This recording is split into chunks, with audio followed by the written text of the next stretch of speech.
人有各种各样的，可以是有帮助的、能照顾的和有同情心的，但可悲的是，人也可以是破坏性的、侵入性的和伤害性的。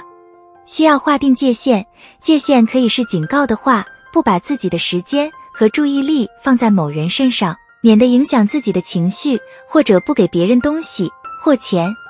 可以和每个人、任何人都建立界限，但必须和这7种人建立严格的界限。从第1种人开始吧。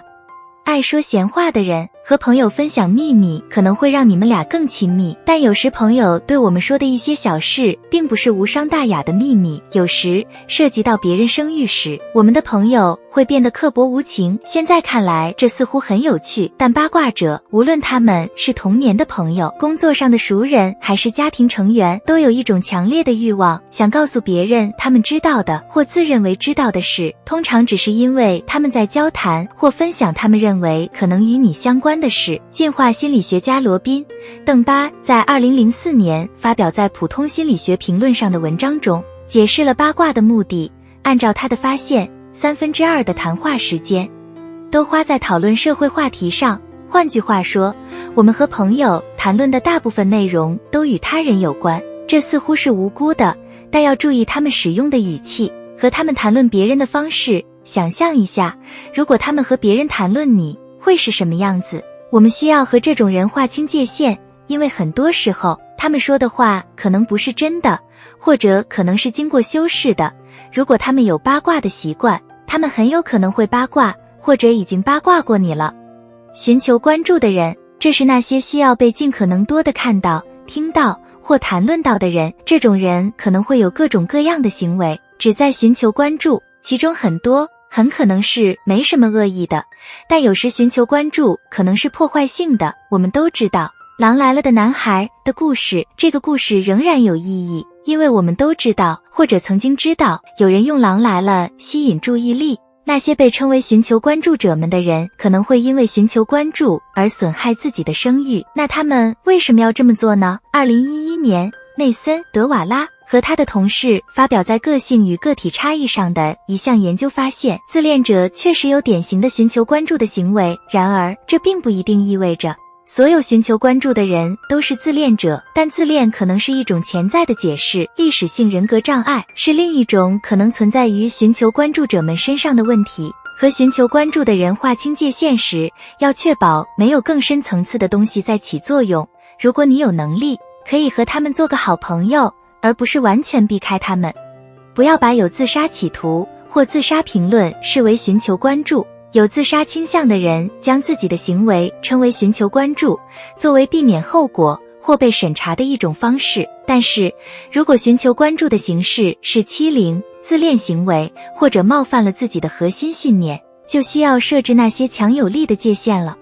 受害者心态，这个世界充满了很多悲剧，有时我们发现自己陷入了一连串不幸的境地。但有些人似乎永远只会谈论世界如何与他们作对，很容易看出为什么有人会学到这种行为的潜在原因。当我们向朋友寻求支持时，他们试图让我们感觉更好，有爱、被关注的感觉很好，所以可以理解，有人可能每次都会下意识地采取这种方式来吸引关注。与刚才提到的寻求关注的人不同，有受害者心态的人看起来更悲伤。和自己的那些有一种受害者心态的朋友划清界限是很困难的，毕竟有个朋友觉得他们可以和你谈论他们的问题是种荣幸。在设定界限前，请确保此人没有无法忽视的严重问题，但如果他们总是吹毛求疵，可能是时候设定界限了。鼓励他们谈论他们喜欢的话题，为扮演受害者的人设定界限，也了你自己的心理健康。有时面对一个总是扮演受害者的人会让人生气，但如果我们不设限地鼓励这种行为，情况会更糟。特里娜·海涅曼和维罗妮克·特拉维尔索在2009年为语用学杂志写的逆向研究表明，在没有别人参与之前，吐槽会保持相当温和。强迫性说谎者，我们都遇到过这样的孩子，他们会说些明显吹牛的谎言，比如我爸爸说他在任天堂工作之类的，这不是最糟糕的吗？通常这些谎言都伴随着流言蜚语，有时是为了给自己创造个更好的形象，有时是为了获得同情。很明显，对无法自控的人所说的话应有所保留。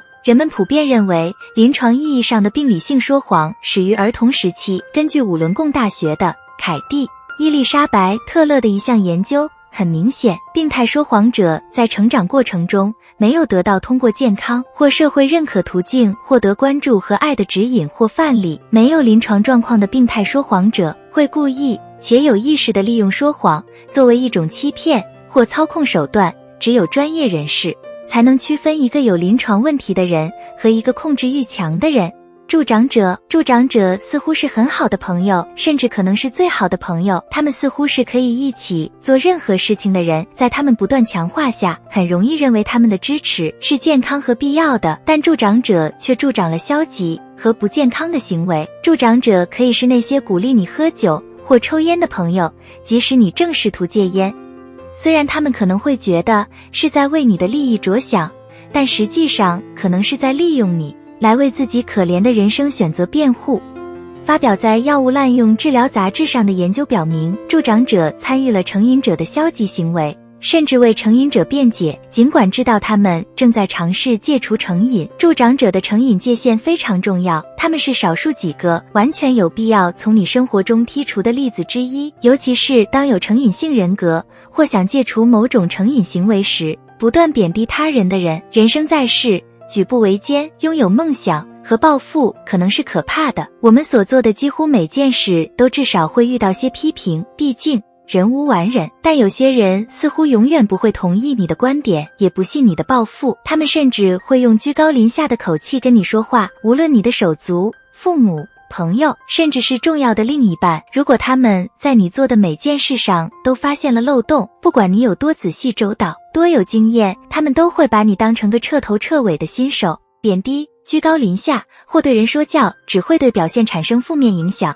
这是2012年由萨拉 ·J· 加维斯和特蕾莎 ·K· 维西奥进行的一项研究指出的，表明傲慢的人对你的能力缺乏信心。这就是为什么当你尊敬、爱或亲近的人这样说时，伤害最大。当然，和自己的老板或雇主划清界限很难，但需要和朋友和家人划清界限，尤其是当这些发生在成年人身上时。让自己不舒服的人，这些人可能会在你周围发表奇怪的性言论，表现出攻击性行为，或者表现出奇怪的，甚至可能涉及到与你有关的身体行为。这就是界限最必要的地方。值得注意的是，自闭症谱系中的一些人可能会倾向于说一些奇怪或可疑的事情，这可能会让人觉得尴尬。这并不能成为他们可能做的所有事情的借口，但这是需要注意的。这些紧张不安的感觉可以来自任何地方，家庭、同事、陌生人，甚至雇主。自然而然，我们会尽量避开那些让我们有这种感觉的人。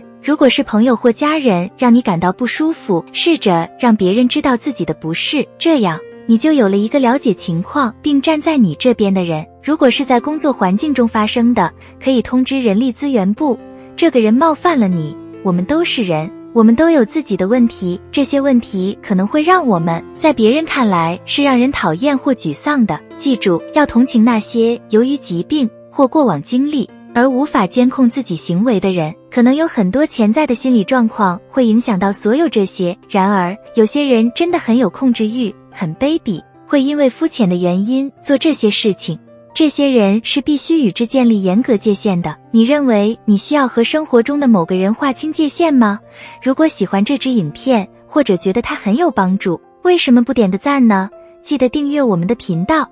以看到更多类似内容。参考文献在资讯栏。感谢收看，下支影片不见不散。